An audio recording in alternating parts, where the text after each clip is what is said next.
Story with Binaca. सुनिए कहानी Binaca की जुबानी। तो लीजिए, हाजिर है सुभद्रा कुमारी चौहान की कहानी अनुरोध।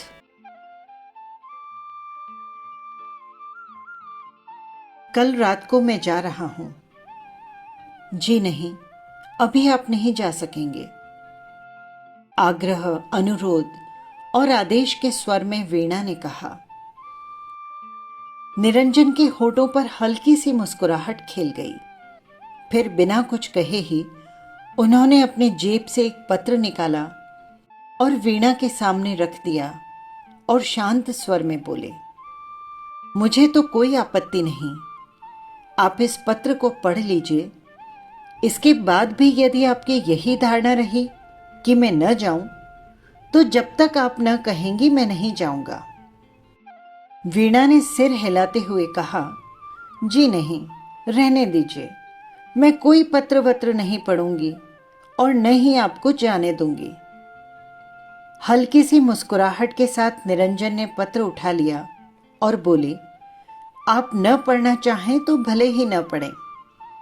उनकी बात काटते हुए वीणा ने कहा, अच्छा लाइए, देखूं तो सही किसका पत्र है। पत्र लेखक जरूर कोई मेरा दुश्मन ही होगा, तभी तो अनायास ही इस प्रकार आपको मुझसे दूर खींचे लिए जाना चाहता है।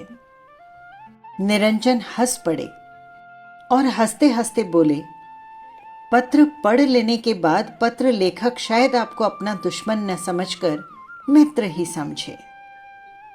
वीणा ने विरक्ति के भाव से कहा, जी नहीं, ये हो ही नहीं सकता। जो आपको मुझसे दूर खींचकर ले जाना चाहे, वो कोई भी हो, मैं तो उसे अपना दुश्मन ही कहूंगी। निरंजन ने कहा, सच? पर आप ऐसा क्यों सोचती हैं? वीणा ने निरंजन की बात नहीं सुनी। वो पत्र पढ़ रही थी जिसमें लिखा था, मेरे प्राण, 1 महीने पहले तुम्हारा पत्र आया था। तुमने लिखा था कि यहाँ का काम 1-2 दिन में निपटाकर इतवार तक घर अवश्य आ जाऊंगा। इसके बाद सोचो तो कितने इतवार निकल गए। रोज तुम्हारी राह देखती हूँ। उधर से आने वाली हर एक ट्रेन के समय उत्सुकता से कान दरवाजे पर लगे रहते हैं। ऐसा मालूम होता है कि अब तांगा आएगा, अब दरवाजे पर रुकेगा और अब तुम मेरे प्राण आकर मुझे क्या कहूं। मैं जानती हूं कि तुम अपना समय कहीं व्यर्थ ही नष्ट नहीं कर रहे होगे, किंतु फिर भी जी नहीं मानता। यदि पंख होते तो उड़कर तुम्हारे पास आ जाती। तुम कब तक आओगे? जीती हुई भी मरी से गई बीती हूं। जब 2 पक्षियों को भी एक साथ देखती हूं तो हृदय में हूक सी उठती है। क्या ये लिख सकोगे कि कब तक मुझे प्रतीक्षा करनी पड़ेगी? पर वैसे तुम्हारी इच्छा जब आना चाहो। पर मेरा तो जी यही कहना चाहता है कि पत्र के उत्तर में स्वयं ही चले आओ। तुम्हारी। पत्र पढ़ते पढ़ते कई बार वीणा के चेहरे पर विषाद की एक झलक आई और चली गई। पढ़ने के पश्चात पत्र को उसने चुपचाप निरंजन की ओर बढ़ा दिया। निरंजन ने पत्र को लेकर अपनी जेब में रख दिया। कुछ क्षण तक दोनों चुपचाप रहे। फिर वही रोज का कार्यक्रम। उमर खयाम की रुबाइयों का अनुवाद आरंभ हो गया। निरंजन शांत और अविचल थे, किंतु वीणा स्वस्थ न थी। आज वो रुबाइयों को न ठीक तरह से पढ़ सकती थी और न ही उनका अनुवाद ही कर रही थी। निरंजन से वीणा की मानसिक अवस्था छिपी न रह सकी। उन्होंने कहा, आज आप अनुवाद का काम रहने ही दें, कल हो जाएगा। चलिए थोड़ी देर ग्रामोफोन सुने। बाजे में चाबी भरी, रिकॉर्ड चढ़ा दिया। इंदुबाला का गाना था, सजन तुम काहे को नेह लगाए। 1 2 3। वीणा ने बार बार इसी रिकॉर्ड को बजाया। तब तक वीणा के पति कुंज बिहारी ऑफिस से लौटे।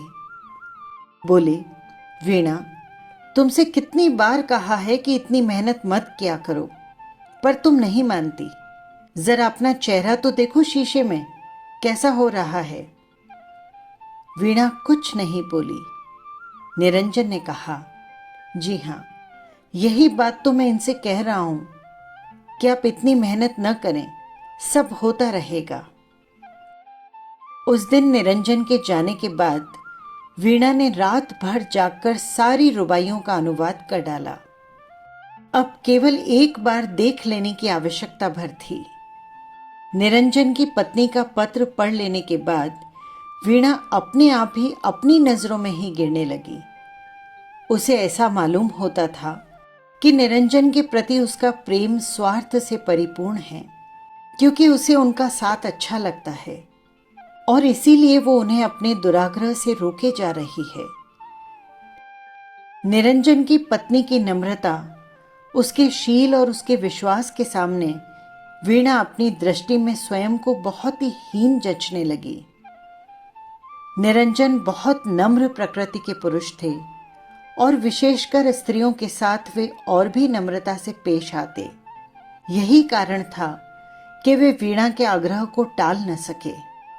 कई बार जाने का निश्चय करके भी वे न जा सके, किंतु आज वीणा ने सोचा, अब मैं उन्हें कदापि न रोकूंगी, जाने ही दूंगी।